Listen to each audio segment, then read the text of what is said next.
What is the difference between abiogenesis and biogenesis? Have you ever wondered how life first began on Earth, or how new living things come into existence?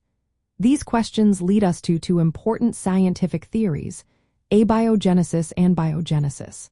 Let's break down what each of these terms means and how they differ. Biogenesis is the theory that living things can only come from other living things. This idea was solidified by Louis Pasteur in the 19th century through his famous swan neck flask experiment. Pasteur showed that when a sterilized broth was left untouched, no microorganisms grew, but when the flask was opened to the air, microorganisms began to multiply. This experiment proved that life comes from pre-existing life, not from non-living matter. On the other hand, abiogenesis is the theory that life can arise from non-living matter.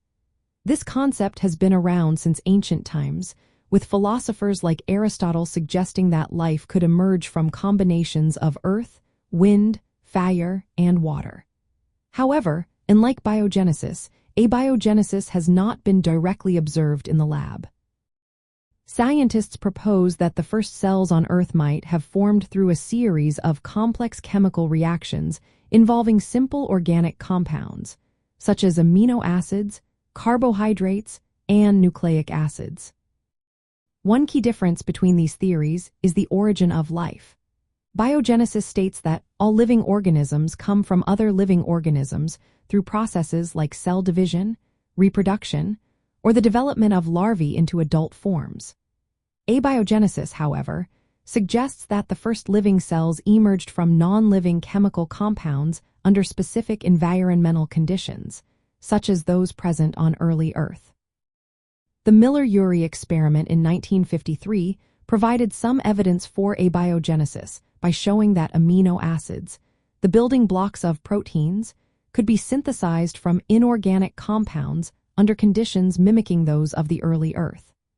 This experiment supported the hypothesis that life could arise from non-living matter through natural processes. In summary, biogenesis is about the reproduction of living things from other living things, while abiogenesis is about the origin of life from non-living matter. These theories address different aspects of how life began and continues to exist on our planet.